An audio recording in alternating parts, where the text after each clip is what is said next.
اور پھر یہ جو بیان کرنے والے ہوتے ہیں، نصیحت کرنے والے ہوتے ہیں، عمل نہیں کرتے، یہ بعض اوقات خوش فہمیوں کا شکار ہوتے ہیں۔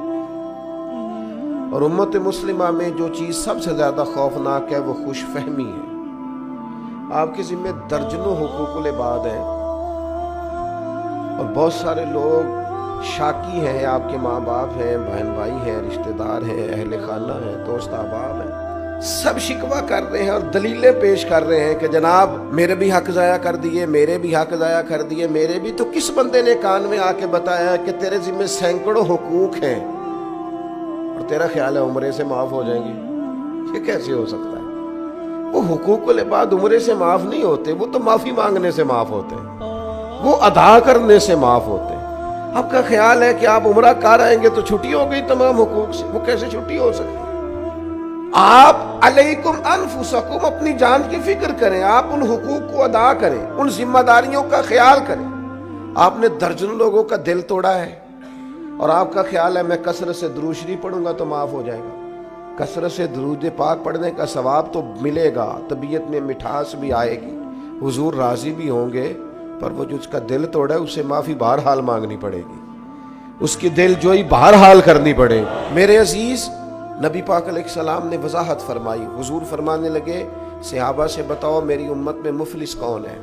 یا رسول اللہ صلی اللہ علیہ وسلم جس کے پاس پیسے نہ ہو وہ غریب ہے، مفلس ہے۔ تو حضور نے فرمایا میری امت میں تو مفلس وہ آدمی ہے جو قیامت کے دن پہاڑ کے برابر نیکیاں لے کے آئے گا، نماز، روزہ، حج، زکوٰۃ، صدقات، لیکن کریم فرماتے ہیں کسی کا اس نے دل توڑا ہوگا، کسی کو گالی دی ہوگی، کسی کو برا کہا ہوگا، نتیجہ یہ نکلے گا کہ اللہ تعالیٰ وہ ساری نیکیاں ان لوگوں کو دے دے گا جن کو تکلیفیں دیتا رہا۔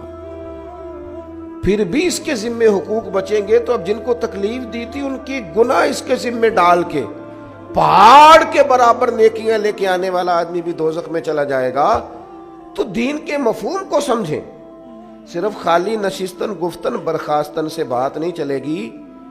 دوسروں کی بہت فکر کرنے والے تھوڑی تھوڑی اپنی فکر کریں، دوسروں کو بہت نصیحت کرنے والے تھوڑی تھوڑی اپنے آپ کو نصیحت کریں، دوسروں کو بہت سمجھانے والے تھوڑا تھوڑا سمجھنا شروع کریں، دوسروں کو بہت قائل کرنے والے تھوڑا خود قائل ہونا سیکھیں، دوسروں پر بہت الزام لگانے والے تھوڑا اپنے آپ کو کٹہرے میں کھڑا کریں، دوسروں سے بہت حساب مانگنے والے اپنا حساب کریں، اپنے آپ سے سوال کریں، کبھی اپنے ضمیر کی عدالت خود لگائیں، اپنے آپ کو کٹہرے میں کھڑا کر کے اپنے آپ سے بات کریں، کبھی فقط آئینے کے سامنے کھڑے ہو کے اپنے دھبے خود دیکھیں اور دیکھیں کس کس وجہ سے لگے۔ زندگی میں اگر ناکامیاں آئی ہیں اپنی کمزوریاں تلاش کریں کس وجہ سے آئی۔ زندگی میں اگر اپنے روٹھ گئے ہیں تو تلاش کریں ہمارے اندر کمزوری کہاں سے آئی۔